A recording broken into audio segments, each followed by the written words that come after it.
Very momentous occasion when thriWe is being launched. I want to talk firstly about, I was noting down the various points that Kantaji was actually mentioning. I'll start with Women's Reservation Bill and my reflections on it. If you go back and actually look at the records of Parliament, my first intervention in Parliament was Women's Reservation Bill. I took oath in Parliament on 4th July 2015, so 2019. And on 8th July, which was my first 0 hour, 8th or 9th July, my first intervention was Women's Reservation Bill. In my first term, after 3 years, which was a truncated term, when I completed my term, my last intervention in a special mention in Rajya Sabha was Women's Reservation Bill. I came back as a re-election for the second term, and we were just transitioning from the old building of the Parliament to the new building of the Parliament, where the Women's Reservation Bill actually got passed. And again, my last intervention in the old Parliament building was Women's Reservation Bill. So if someone has actually spoken the most about Women's Reservation Bill, if you look up the records on the YouTube, and you say Sasmit Patra Women's Reservation Bill, you'll find a series of it. And it's not that I did something great. It is probably I was trying to wash off the sins. And probably how much I do in the coming days as well. The sins of my gender are so grave and so heinous that how much we try to do, we can't honestly wash it off fully. The legacy will always be heavy on us. In our families, we have daughters and sons. Now, if there is a summer program abroad and both my son and daughter are vying for it, who gets through? And whom do I sponsor? And who has the first priority? I feel my daughter, my mother would feel my son. And she's a woman. That is where the contradiction lies. Sometimes I feel in politics as well, it's my women colleagues who really pull down my women colleagues more than the male colleagues. And there is more character assassination done by women about women than by men. You ask any workforce. If there's someone will come up and say, oh, that lady you were speaking to now, she's not a good character. No man has told me about her. Generally, women telling me about that person. And again, so sometimes the question is, we talk about feminism. I think we don't need feminism. We just need to be honest. And sometimes honesty is very difficult. I come to the logo. I like the logo. It is nice. We always talk about equality. I never understand why do we talk about equality? Why can't we always say, let it be open-ended? Someone can be, why should both be equal? My fingers are not equal. My hand's measurement is not equal. My thoughts in a moment is not equal. Why should men and women be equal? Why can't women be more, man be less, man be more, women be less? Why? Why symmetry? When world is asymmetrical, our bodies are asymmetrical, our minds are asymmetrical, we want symmetry in a relationship. That is probably sometimes we overdo it. Maybe we don't have to be symmetrical. Today, the man can be 80%, woman can be 20%, tomorrow the woman can be 90%, the man can be 10%. That's how relationships work. So sometimes when we try to build relationships in society, we look at equity, which is good because that's the starting point. At least 50% to ho jaye, baat ki baat mein dekhenge. But I sometimes wonder.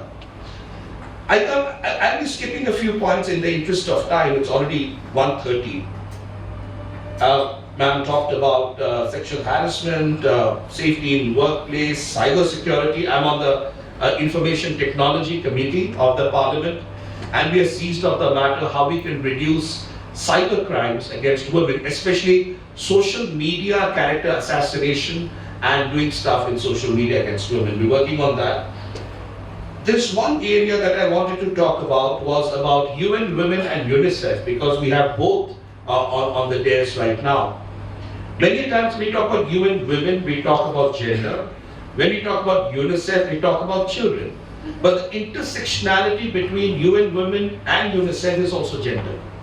And probably that intersectionality is the most vulnerable intersectionality today in any developing country. Why? Primarily because it's the girl child who's being more sexually abused today in her home than probably a woman. More than 75% to 80% matters. I'm also a lawyer. I also appear on Supreme Court Legal Services Committee, and I do legal aid as well. And while we do these matters, and the matters come to us, and sometimes it's really difficult to fathom such matters of heinous crimes. More than 75% to 80% times, the girl child knows the person well who sexually abuses her. So you can talk about society and policing, but how do you police the precincts of our residents? Where somebody, whether it's the father, it's the uncle, it's the brother, it's the cousin, it's a tuition master, somebody is perpetuating something and she doesn't have the courage to go back to her mother because she feels she's done something wrong. I think that intersectionality, especially in that developing and in South Asia, Southeast Asia, we need to look at. I'll come to the last part, and this is where I'll end, in asset holding. I think asset holding is something which is very crucial now. But I have also a caveat here. The caveat is that if, and it's public information, all right. So whenever we go for an election, we file our antecedents in an affidavit. So there are financial statements and then there are criminal statements. So in my financial statements, when I first ran for office in 2019 for Rajya Sabha, when the affidavits came out, they saw fixed deposit for my wife, and still in public domain, and zero fixed deposits for me. Okay? So then some of my friends remarked, "Yeah, तेरी wife तो बहुत यार rich है, तू तो उतना नहीं है, मैं क्या करूँ?" So 3 years in Parliament, 2022, again affidavit filed. Now it's public notice. Everybody opens it up. भाई सस्मित ने कैसे इतने पैसे बनाए 3 साल में? So it all opened up. Again, Shweta, FD, fixed deposit. Sasmit Patra, zero fixed deposit. Then one of my friends remarked, it's a public domain, you can look it up, that Sasmit, तूने पैसे नहीं बनाए, तेरी wife ने पैसे बनाए. हाँ यार, उसने बनाए पैसे. He said, but it must be your money, na? I said, no, it's her money, it's in her name. I said, you have transferred all the money in her name, na? I said, yeah. So, अब divorce होगा तो उसको सारा मिल जाएगा ना. मैंने बोला इसी वजह से तो किया. उसके पास है इसलिए मैं भागूंगा नहीं ना. मेरे पास होता तो मैं भाग जाऊं. हो सकता है. So the bottom line is, and this is public knowledge, no hypothesis, no fiction. You open up, you say Google, affidavit, Sasmit Patra, PDF, click, you'll find it. अभी हार्डली कुछ हमें एरियर्स मिले पार्लियामेंट के, पंकज जी हैं, हमको arrears मिले हमारे 2 साल के, तो कुछ मुझे 11 लाख रुपए मिले. तो मेरी वाइफ ने बोला एक काम करो, तो अपने नाम पे भी कुछ रखो. तो उसने 6.5 लाख मुझे अलाउ किए और 5 लाख का अपना एक एफडी बनाया. So the bottom line is that yes, I do agree. This is, I'm just talking on a, like I said, I'll talk on stories. I will not talk on theory because honestly, I've got 5 pages of theory here, and I can bore you to death with the theory.